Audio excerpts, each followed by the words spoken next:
Presented by MP Music Bhagalpur.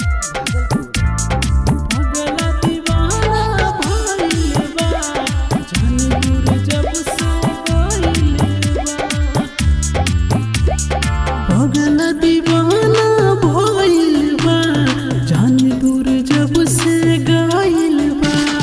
पगला दीवाना भइल बा जान दूर जब से गइल बा।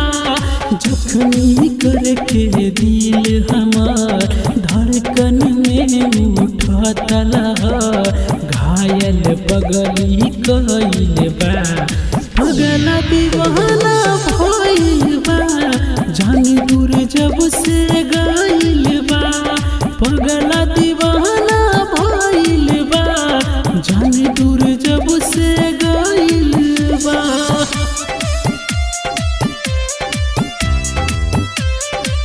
पगला दीवाना भइल बा जान दूर जब से गइल बा। जान से ज्यादा उनसे करत रहली प्यार हो। दो जिस्म एक जान रहले हमरे यार हो।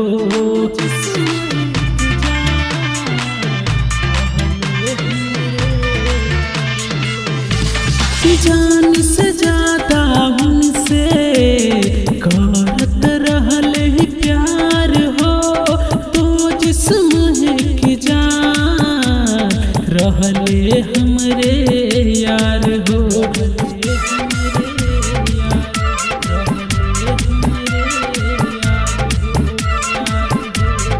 जब से बिछड़लू हमसे ये जान, प्रेम के रोग त धइल बा। जब से बिछड़लू हमसे ये जान, प्रेम के रोग त धइल बा। जख्मी करके दिल हमार धड़कन में उठता लहर, घायल पगली कइल बा।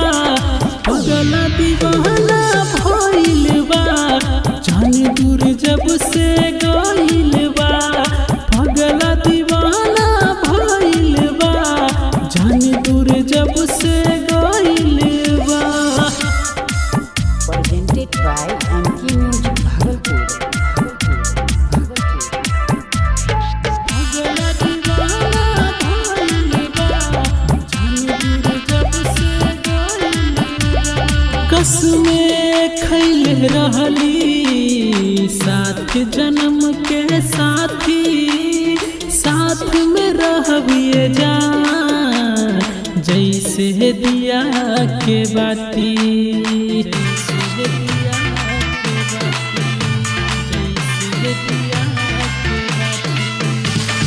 कसमें खइले रहली साथ जन्म के साथी, साथ में रहबिए जान जैसे दिया के बाती।